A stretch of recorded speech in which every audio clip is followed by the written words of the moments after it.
Have you beautiful ladies ever noticed that the men you want don't seem to want you, whereas the men that you're not that interested in, they're the ones who are pursuing you?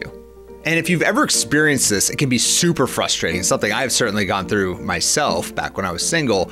And so today we're going to use that as a frame as we discuss this idea of chasing and how to stop chasing men and start attracting love.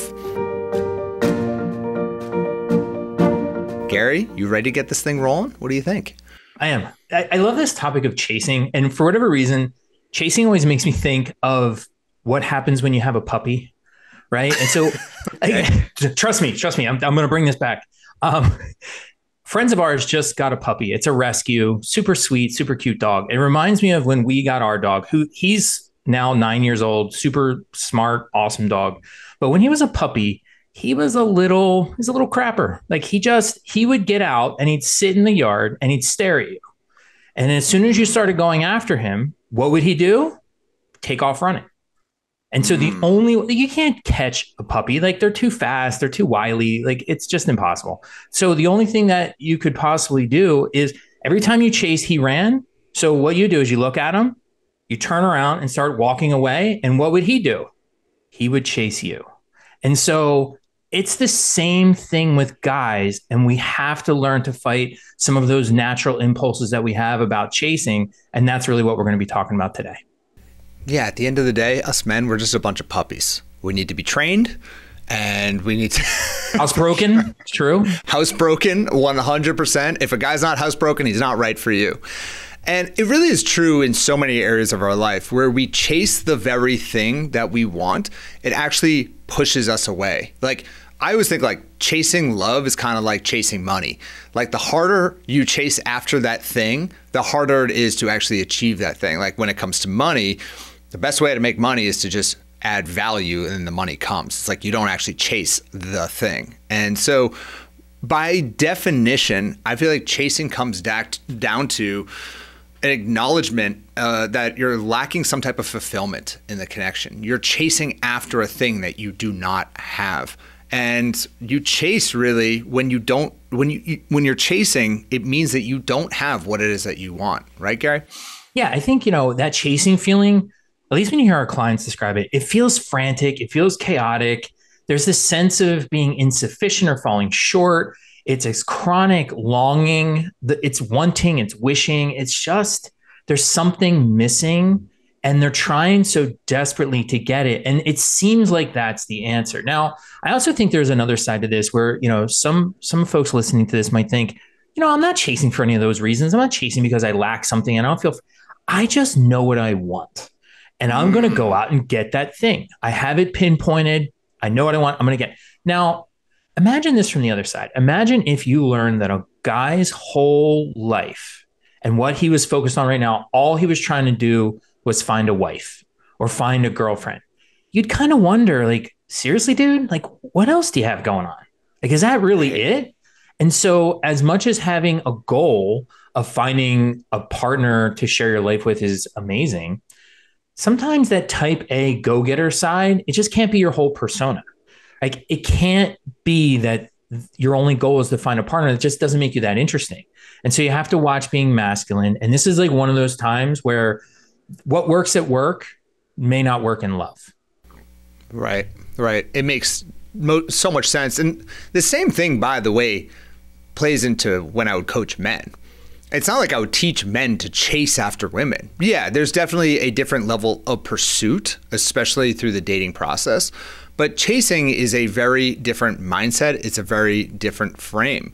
And the thing is, when we chase a person, that is by nature unattractive to that person. They're not going to value you or your attention. That's why I open this with the people you want don't want you. Well, that happens because chances are you're getting into chaser mode with the guys that you like. And then the guys that you don't like or aren't that interested in, guess what? You're actually playing it pretty cool because you don't like them that much. And then guess what? Since you're playing it cool, they're going to start filling that gap and start pursuing you. And so if we can use the mindset when we meet someone that we do really like and learn how to play it cool and not play games or anything like that, just remember that, hey, I am whole as who I'm a whole being right now. I'm happy with my life. If this works out, great. If it doesn't, that's totally fine. If we can maintain that type of frame, it really sets us up for success. So today we're going to be really going to the 3 keys to attract love instead of chasing. And it really is a very different mindset. So Gary, do you want to walk us through the first one? Yeah. It's all about that puppy on the lawn, right? It's like you start chasing, they run. You start playing it cool and walking away, they chase you. And that's really what it's all about. And it comes down to 3 things you have to do to attract love. The first one is something that sounds super romantic, but it's a lie. You've heard it in movies, you've seen it in shows, you've seen it written on the internet over and over and over again, is this idea that you're looking for someone where you can say, you complete me. Aw. I know. And this is like everyone. Aw, that sounds nice and adorable, but it's complete trash, Adam. I'm sorry. It definitely is. It's complete trash, right? Because It sounds great. But here's the thing. You don't need a guy to complete you. That guy is a partner. He's a collaborator. He's someone to share your life with, not someone to fill in all the parts that are missing. Guess whose job it is to fill in all the parts that you're missing? Yours. You. Yeah. You've got to do it for yourself, right? And so having missing pieces is part of being an adult and part of, recognizing those things on a path towards growth, but finding and relying on other people as a way to fill those things in is a recipe for disaster. Really, I agree. The key is, you got to have 2 people full, complete on their own, who then want to share their full, complete lives with each other and facilitate and support each other's growth. Synergistically collaborate. Amen. Amen. And I mean, that's why we always say 1 + 1 = 3 in a healthy relationship, and rather than 1/2 + 1/2 = 1. You're not taking 2 people who are halves and adding them together to just make 1. It's when 2 people who have their, and you don't have to have everything together, but you are settled in your life and you're excited. I always say the moment you're happy being single is the moment someone comes into your life and makes you unsingle. It's a weird effect that can happen when you're dating, when it's you know what? I'm finally at a point where I'm loving this. I'm meeting a lot of people. I have the little love steps. I have a process. I'm enjoying dating. And it's bam, now it's gone. But if you're at a point in your life where you're everything is broken for me. I'm not happy. I'm depressed. I hate my job. I don't have any hobbies. I don't have that kind of fulfilled life. Then it's just very hard to actually find someone who will fill in those gaps for you. They won't. You got to start with you. And I think that's a really, really important point, which really segues us into the second point, which is having an amazing life. That is why so much of our coaching is a little frustrating at first for some clients. I know that when they come in and we're the first thing we need to do is actually not jump right into dating. We need to focus on you, building your identity, and creating a life that is fascinating to you. It doesn't have to be to you're just excited about your life. Be attracted to yourself and live a life full of love. Have that life that you are so attracted to, that you're so excited. You look yourself in the mirror, you're damn, I feel good. That is where suddenly the right person comes in and is an addition to your already incredible life. But I know some of you might be thinking Adam, Gary, I'm just not that interesting. I'm kind of boring. We have a couple clients that have said that to me. I had a client say that to me a couple days ago. That's actually really funny. But the thing is, that is false.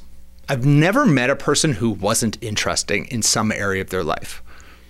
If you actually dig in and dig deep, it's just that they don't think it's interesting, therefore it's not interesting, right? So if you can start leaning into those areas of your life that are interesting, I don't care if it's knitting on the weekends.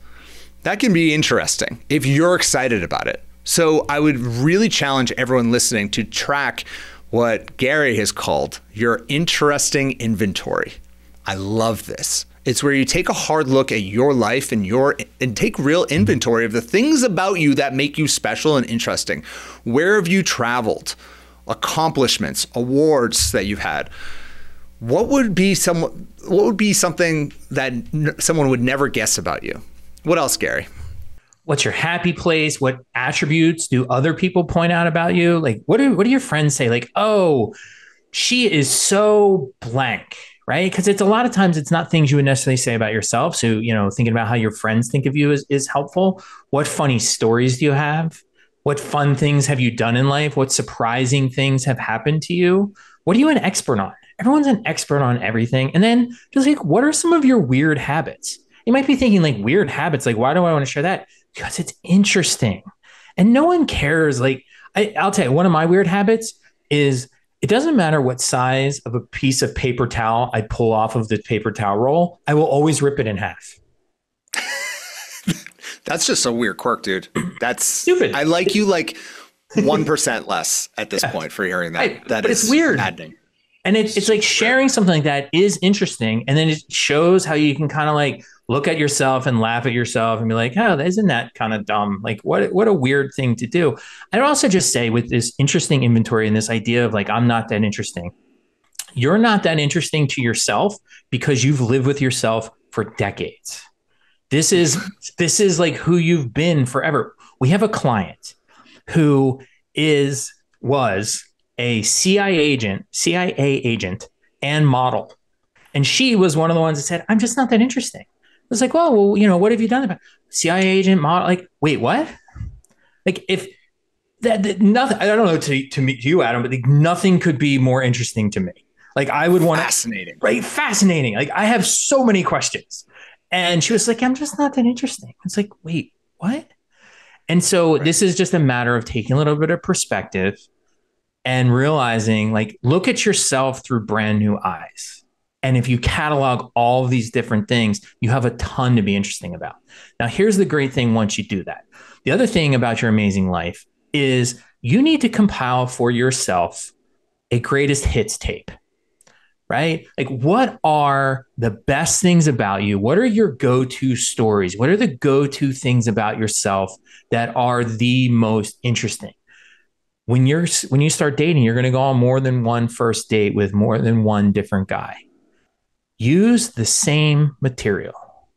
Just as a starting point, right? The start is always the roughest, but if you have this go-to greatest hits list of your most interesting aspects about yourself, the interesting questions you want to ask, whatever it is, keep using your best material. Right? It's like there's no obligation to, do something completely different with every single guy. You might want to work in some new things with each person. That's fine. Keep the stuff that works, ditch the stuff that doesn't work, and just keep workshopping it. Yeah, I love that. I think it's, everyone has one really unique story that they can tell that defines them in their personality traits. And there's always really easy ways to get someone to ask you about it. Like, let's say you have a really interesting hobby. In my case, I would probably lean into kite surfing. I'm really big into kite surfing. I do it a lot. So I would ask someone, do they do any type of ocean sports? Or what kind of sports are you into? That would be, I might not be that specific. That might be a little bit of a leading question. Like, do you surf? But I could be like, what sports are you into? Do you do any sports on the weekends? Anything like that? Are you into tennis? They'll be like, yeah, I'm into tennis. Well, what about you? I'd be like, funny you should ask. And then I would talk about kite surfing and maybe have a very specific story of one time when I'm out in 50-mile-an-hour winds, and then out of nowhere my harness broke and the kite flies into the air 100 feet and it flows out of my fingers, and I went into a highway. I thought people were going to die, but it was okay. And I lived to tell the story. I could tell that story a million times because it's new material to everyone else. And so having some of those things, and it doesn't have to be kite surfing, it can be much more, it can be just much more aligned with you, I think is very important. Really, at the end of the day, so much of dating is marketing. And humans are very bad at marketing themselves. It's hard to do because, again, you live with yourself every single day. It can feel a little bit boring. But for all of you listening right now, really take that inventory, take a hard look at yourself, and try and do it through a different perspective. I think when you said asking your friends that question, that's a great one, especially for an online dating profile. Or of course, if you have a coach, like our coaches, you can always ask them about your profile. But when you're asking your friends who know you really well, just be like, I don't know, tell me about myself. Like, what do you see in me? Like what, and you could do it with a girlfriend over a glass of wine and just be like, I got to write my online dating profile. I am stumped. What do I say? Like, I don't know. What do you find interesting about me? That would be something I would totally ask one of my friends. And I'm sure I would get an answer that I was not expecting. And it'd be great. You know, it's good material. So highly recommend doing that. Yeah. And I think, the one last thing I would suggest about having this amazing life is every date. I don't know. I think it's just like one of these standard questions, and guys aren't the best at asking questions. But one of the things that a lot of guys are going to ask is just the basic, what's new? Yeah. Right. You need to have an answer for that. And it just can't be nothing. Because that's, I think, what we generally say to most people. Like you meet somebody they haven't seen in a while, you pass them in a hallway or something. Like, hey, what's new? Hey, nothing much. Hey, how you doing? What's new? Hey, nothing much. You can't do that on a date, though. And so your job is to know that that question is coming and make sure you have something new. And so the huge side benefit to knowing that this question is going to happen is it forces you in your day-to-day life to just be more observant, to look for things that are new. What's something funny you saw today? What's something that you did today that you don't normally do? It really can help push you out of your comfort zone to force you to start learning new things, watching new or trending videos, taking a class, going somewhere new, just like start infusing your life with novelty and just things that are breaking your pattern, because that's going to give you more to talk about with the, hey, what's new? And then you have something to share. I love that. And I remember another question you'll get at the very beginning of a date when you sit down is, how's your day? Like, it's really awkward. You're just meeting each other for the first time. No one knows how to spark conversation. So nice to meet you. Like, how's your day today? And I remember one time I asked that question, which, by the way, I wouldn't recommend starting off a date with that question. It's kind of lame, but I did. And I remember she was like, oh, my day was so rough. Oh my God, my boss was being such a jerk. I can't even tell you. Like, I spilled my, and she just went off on how terrible her day was. And let me tell you, I'm sure she was a fine person, a wonderful, we didn't go to a second date. And because just honestly, she had a bad day, and that's okay. We can have bad days, but humans are very judgmental creatures, and it's very hard to override first impressions. Like, that was her very first impression with me. It was just like, oh my God, it was just the worst. And like, oh, now I got to go on a date. You know, I was like, great. Like, this is going to be awesome. Really excited for this date. So that's another one to keep in mind, is just when people ask you about your day, having some type of funny story or something that happened to you or something unique on the way to the date. Oh my God, I was driving over here and I noticed, I looked at the mountains and oh my God, the mountains in Denver are so beautiful. Have you ever noticed, like, we live here, so we don't notice these beautiful mountains, but I just had this like incredible moment of appreciation for where we live. Like, imagine if someone started a date like that. You're like, what a thoughtful person. Right. That's incredible. Yeah. Great first impression. Positivity, huh? Go figure. You know what's really funny about that story with the woman who like basically unloaded and vented about her day? Yeah. She probably felt great. Yes. Right? Like, hey, he was so kind. He asked me how my day was and he just listened. And what a sweet, and the catharsis of getting all of that out, she probably felt wonderful without realizing that this was one of your first impressions. And you're thinking like, oh my gosh, she sounds like a nightmare because she's just, it sounds so negative. Yeah. And when that's all you have to go on, it's tough. That's why the advice that you might get from your girlfriends or family, where it's like, oh, honey, just be yourself today. It's like, yeah, be your absolute best, positive, incredibly excited self, right? Be your best self. Don't just be yourself, because yourself on any given day, myself included, can sometimes be a little bit cranky or a little bit off. And when you're going on a date, it's like, if you're going to go on the date and spend the time and the emotional energy doing that, bring your best self. Don't just be yourself, because you're right. Maybe she got off that date. She's like, oh my God, he's such a good listener. That was such a good vent, or whatever it is. Would that lead to a second date? And it's like, well, you weren't your best self today. You know, it's tough. At the risk of this being a little bit of a tangent, I know there are some people when we share this type of advice that say, but that's inauthentic. That's inauthentic. I was having a bad day. yeah, you were having a bad day, but that doesn't mean that you're multifaceted, right? There's many sides of every person. And so there are certain sides that you share at certain moments and certain things you don't share. Like if you went to the convenience store and were buying a cup of coffee and someone asked how your day was, even on that same bad day, you're not going to vent to the person that you're buying a cup of coffee from at Wawa. Like you're just not doing that. And like that's you're not not going to be authentic. like, you're not going to be your true authentic self. I'm just imagining that person. Like you're just not. And so like I think sometimes when people are like, there's a reason why I don't do that. And it's like, no, you're just making excuses. And you're multifaceted. We selectively share aspects of ourselves all the time. Just be a little strategic. And as you get to know people over longer periods of time, you don't have to be as strategic. You can be a little bit more vulnerable, and that's fine. But this is like a job interview in some ways. Like you got to you put your best foot forward, so to speak. Yeah. Now, You put your that brings us to our third one here, which is very much in line with this idea of being positive. And the third key is to project stability. And so you're not going to chase guys away if you project this sense of stability and positivity. And so the first key piece with projecting positivity is to have an attitude of gratitude. The thing is, we have a lot to be thankful for. There's a quote that I heard recently that I really have come to like, which is struggle ends when gratitude begins. Neil Donald Walsh. And so this goes to this whole thing. It's like you can have a bad day, but you don't necessarily have to like wallow in your bad day, so to speak, right? And this is one of those things. Gratitude is highly research supported in the sense that expressing gratitude about your partner improves your relationship quality. Expressing gratitude about your life improves life satisfaction. And so you're thinking, well, I don't know. Do I have a lot to be grateful for? I think that's always a question that people have with this. And so I think there are 3 questions you should ask yourself to kind of optimize your gratitude or conjure up more feelings of gratitude. And I love these. I'm not going to lie. I'm going to show my hand. I love it. So what do you have now? Here's the first one. What do you have now that your teenage self would have died for?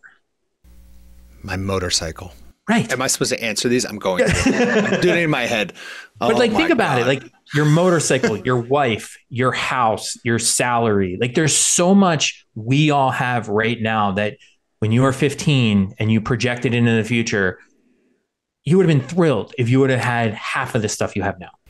I mean, Gary, my wife's okay, but my motorcycle, that's a different story. All right, dude? No, you're so right. Of course, I'm kidding, honey. I love you, and I'm very grateful. So the second question is kind of going the opposite direction, which is, what do you have right now that your 100-year-old self would miss? Yeah.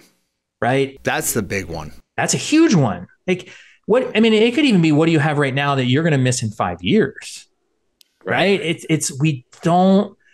We're not as gracious about our current situation as we need to be. And so this helps with that amazing life thing. It helps with positivity. And then the last one. Can I just add to that one real quick before we get to the next one? I heard this saying on a podcast. I would quote it if I remembered who said it, but it really struck me. And it was a business podcast. And it said something along the lines of, Jeff Bezos would give up all the money in the world to be in his 30s. Mm-hmm. Like he would give up all the billions of dollars, likely, or let's go with someone older, like Warren Buffett, who's, in his 80s. He would give up everything he has just to be my age. And I'm my age and doing everything I can to be like Warren Buffett. I mean, I'm not trying to be like Warren Buffett, but like, you get the point. It's like, so what's the point of it all? It's like once you have it all, you would give it all up to just be at maybe my point in life or younger, whatever it is. And that's true of so many different things in our life. And we're just constantly on this idea of chasing.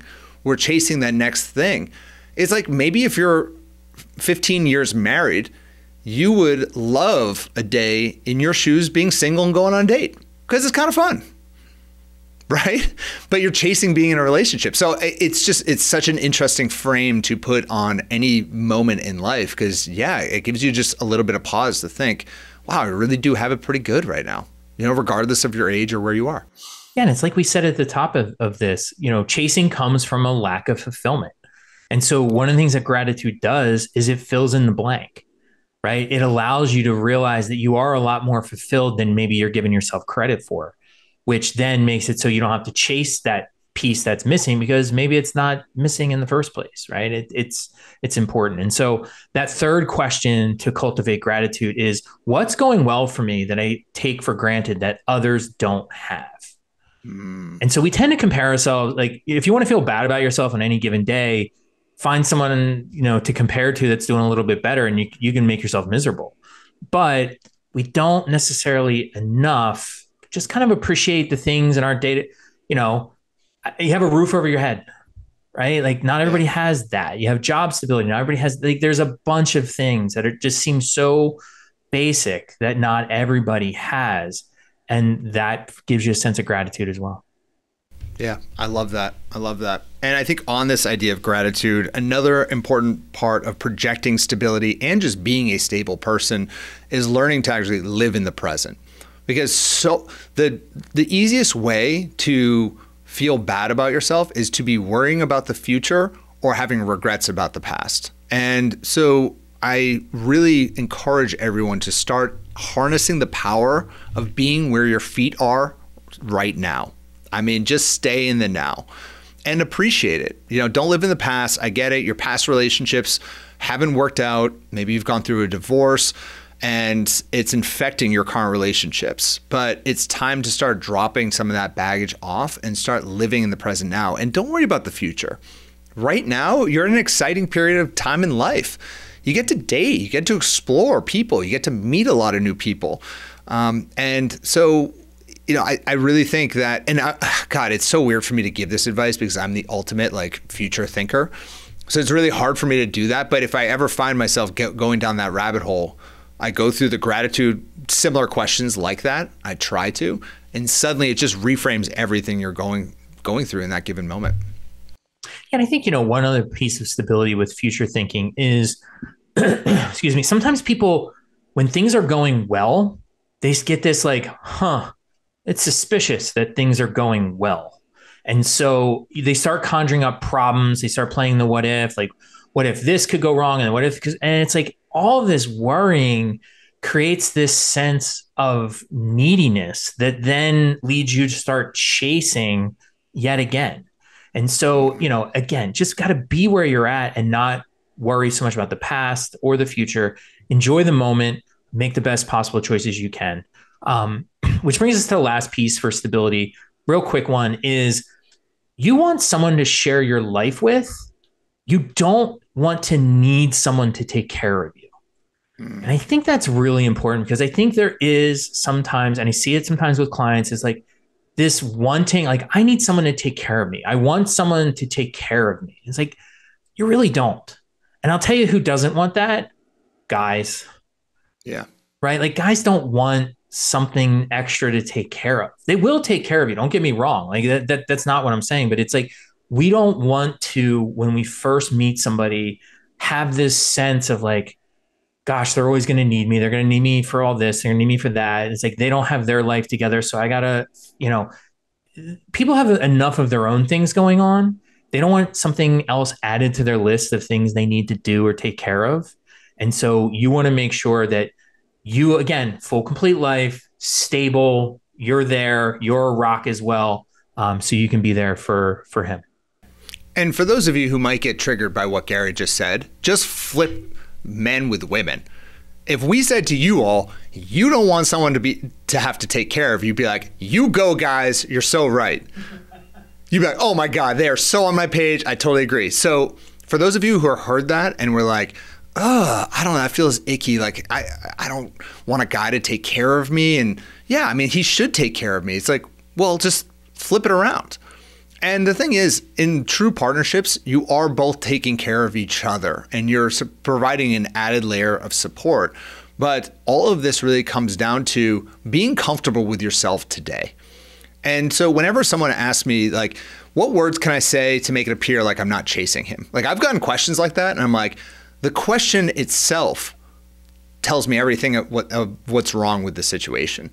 It's like when you finally have these three things we're really discussing here, you have stability, you project stability, you have an amazing life, and you don't have this like you complete me energy. Suddenly chasing isn't even a factor. Because if someone's not that into you or they're not excited about being around you, you're just like, whatever. Cool. Go live your life. It's like not a big deal.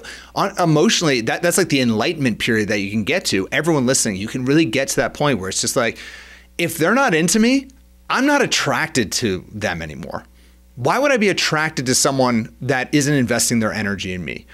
I'm not going to chase some little man-child who's not really excited about me. No, I would never do that. And so that's the part that's where we want to get to with all of this. So this isn't about tactics. This is about you building yourself, because at the end of the day, a relationship, like I said, is really a healthy relationship. 1 + 1 = 3. And that's what we're all looking for as part of this. So thank you, Gary. That was super fun. I appreciate it. Yeah. Thanks, Adam.